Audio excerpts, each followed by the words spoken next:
सुपुर्द की नहीं चाहिए, मेरे को तो ऑर्डर चाहिए, बोरिंग करूंगा मैं। ऑर्डर में लिख के दो, हमारे सुपुर्द कर रहे हैं ना। नहीं हमको नहीं चाहिए, हमको नहीं चाहिए, हमको नहीं चाहिए। स्वयं लो, स्वयं। ये हमको दवाई का दे दो जिससे पैसे लिए हो।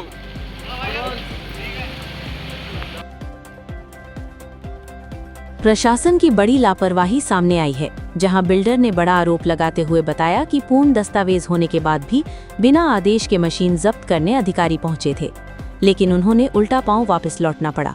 बिल्डर का दावा है कि उनके पास जमीन के सारे दस्तावेज, खसरा, नक्शा और पिछले 20 सालों का रिकॉर्ड मौजूद है। उन्होंने नियम के तहत 25 मई को बोरिंग की अनुमति के लिए आवेदन भी किया था, लेकिन 11 जुलाई को जब उन्होंने अपने प्लॉट पर मशीन लगवाई तो भारी पुलिस बल और प्रशासनिक अमला काम रुकवाने पहुंच गया। बिल्डर का आरोप है कि फोन करने पर एसडीएम ने छुट्टी का बहाना बनाकर सोमवार को मिलने की बात कही, जबकि पीठ पीछे पुलिस और अमले को भेजकर दबाव बनाया जा रहा है। फिलहाल बिना किसी लिखित आदेश के पहुंची टीम को बैरंग वापस लौटना पड़ा है। अब देखना ये होगा कि इस मामले में प्रशासन का क्या रुख रहता है। कैमरामैन के साथ न्यूज़ डेस्क।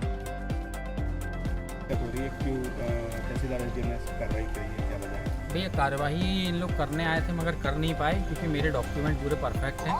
मेरे पास पूरे डॉक्यूमेंट, पूरे कागज़, सब कुछ क्लियर है। मेरा नक्शा पास है, मेरा पटवारी खसरा है, मेरा 16, 19, 20 साल का रिकॉर्ड है, सब कुछ है। मगर इन लोगों ने किसी मेरे एक विरोधी ने इनको शिकायत कर दी थी, उसके कारण इन लोग आ गए कि बोरिंग का काम बंद कर दें।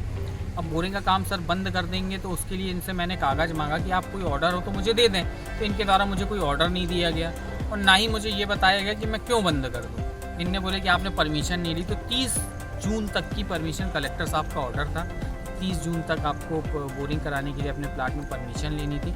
मैंने 25 मई को अप्लाई किया था मगर मुझे परमिशन नहीं मिली, तो आज मैंने 11 जुलाई को अपनी साइट पे मशीन लगाई, मगर किसी कारणवश इन लोगों ने शिकायत करता, जो अपने आप में दबंग लोग हैं, यहाँ के नेता लोग हैं, उनके कारण उन लोग को बार बार यहाँ आना पड़ रहा है और पैसे वैसे सबको खिला खिलू के उन लोग सबको प्रशासन को भेज रहे हैं और मुझे परेशान करने का वो किया जा रहा है। मुझसे बोला जा रहा है कि मुझे एक प्लाट दे दो तो मैं आपको परेशान नहीं करूँगा। मैं बहुत परेशान हूँ। आज मेरी बोरिंग मशीन से जब मैंने कागज़ मांगा तब उन लोग यहाँ से गए, मेरे साथ धमकी मिली और किसी के कोई भी ऑर्डर नहीं देने तैयार है, ना एसडीएम साहब देने तैयार है, ना तहसीलदार मैं देना उनसे बोल रहा हूँ कि भैया अगर आप मेरी मशीन जब्त कर रहे हो तो हमें बता दें कि आप किस कारण से जब्त कर रहे हो। तो उनने बोला कि नहीं हम कारण नहीं बता पाएंगे, हम मशीन लेके जाएंगे, एसडीएम साहब ने बोला है। तो शायद एसडीएम साहब के साथ इनकी मिली बोली कोई साठगांठ होगी, इस कारण वो एसडीएम साहब उनको बोल रहे हैं और हम लोग एसडीएम साहब को फ़ोन लगा रहे हैं, वकील साहब लोग सब लोग फ़ोन लगा रहे हैं। तो एसडीएम साहब ये बोल रहे हैं कि आज छुट्टी है, हम आपसे मंडे को मिलेंगे। हमसे एसडीएम साहब नहीं मिल पा रहे हैं मगर लोगों से बोल रहे हैं, उनके कहने में हमारे पास पूरे प्रशासन को भेज रहे हैं, पुलिस को भेज रहे हैं, सबको भेज रहे हैं, सबको गुमराह करके भेज रहे हैं। मेरे पास कोर्ट का स्टे है, मेरे पास हाई कोर्ट का स्टे है, मेरे पास हर डॉक्यूमेंट, ज़मीन मेरी वाइफ के नाम पे है। मेरा नाम हिमांशु दुबे। आज मैं हिमांशु दुबे जी की ज़मीन पर खड़ा हुआ हूँ, जो कि हमारा पूरा ज़मीन में P1, P2 खसरा का पूरा हमारा अधिकार है। नक्शा भी हमारा पटवारी और आरआई द्वारा, हमारे तहसीलदार द्वारा हमको हमारी ज़मीन में परेशान किया जा रहा है। बोरिंग के लिए हमको बोला जा रहा है, जो कि बोरिंग के आदेश के लिए तहसीलदार और कलेक्टर साहब द्वारा बता दिया गया है कि आप बोरिंग कर सकते हैं, लेकिन इनके द्वारा अन्यथा हम लोग को परेशान किया जा रहा है और सब कुछ किया जा रहा है। और जो सामने वाली पार्टी है, जो विरोधी हमारी पार्टी है, उनके द्वारा पटवारी जी को और जो तहसीलदार जो साहब है उनको, एसडीएम साहब को सामने वाली द्वारा हमको बताया जा रहा है कि हमने आरआई और पटवारी जी को पैसा दिया हुआ है तो तुम्हारा हम बोरिंग का कार्य नहीं करने देंगे और हमारे पास कोई भी कार्य नहीं करने देंगे, जो कि हमारे पास P1, P2 का खसरा सब कुछ है, जो कि हमारी भूमि है, जो हमारे नाम पे आवेदन की गई है सरकारी द्वारा, जेडीए द्वारा आवेदन की गई है। इसमें हमको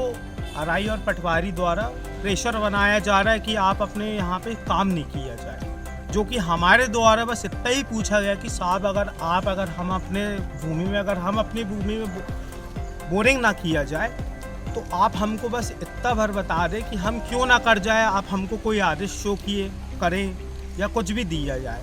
इनके द्वारा हमें कोई ना आदेश प्रदान किया गया ना कुछ दिया ये अनावश्यक कार्रवाई की जा रही है, जो कि आज शनिवार है, आज तहसीली बंद रहती है। उसके बावजूद तहसीलदार साहब और पटवारी साहब यहाँ पे अवैध कार्रवाई की जा रही है हमारे ऊपर, और हमसे इतना ही बोला जा रहा है कि आप हमको पैसा दे दो, हम आपको सुरक्षित कर देंगे, आपकी कोई भी भूमि में कुछ कार्रवाई नहीं की जाएगी, लेन देन कर दो। और इतना ही बोला जा रहा है कि आप हमको पैसा प्रदान कर दीजिए, जबकि हमारे लेन देन कर दीजिए। और इसके बाद भी हमारे पास सारी कागजी कार्रवाई है, सब कुछ है, और उसके बावजूद हमें अगर गलत होते तो हमारे पास कुछ ना कुछ हमको ऑर्डर प्रदान किया जाता। इनके पास ना कोई आदेश है ना कुछ है, जबकि तहसीली शनिवार वाले दिन बंद हो जाती है। ये बिना चार्ज और बिना इनके ड्यूटी के बावजूद ये लोग हमको मानसिक तौर में प्रताड़ित कर रहे हैं, और इनके द्वारा हमको बस इतना ही बोला जा रहा है कि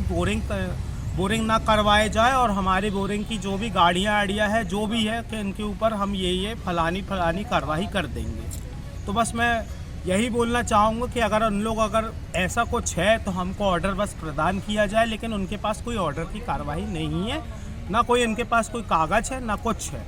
यानी अनावश्यक तौर में हमको परेशान और मानसिक तौर में हमारे ऊपर उत्पीड़न वाली स्थिति बनाया जा रहा है, ताकि हम उनको पैसे प्रोवाइड कर पाएँ। जी, अगला एक्शन क्या होगा आपका? अगला एक्शन कुछ नहीं होगा। मैं अगले एक्शन में माननीय उच्च न्यायालय में मैं उनके खिलाफ आवेदन करूँगा, और जो भी माननीय हाईकोर्ट अगर हमको हमारे खिलाफ जो भी हमारे अगर फेवर में जो भी ऑर्डर करेगा, तो हम माननीय हाईकोर्ट की न्यायालय की सारी ऑर्डर की भेलना करेंगे। जी, आपका नाम?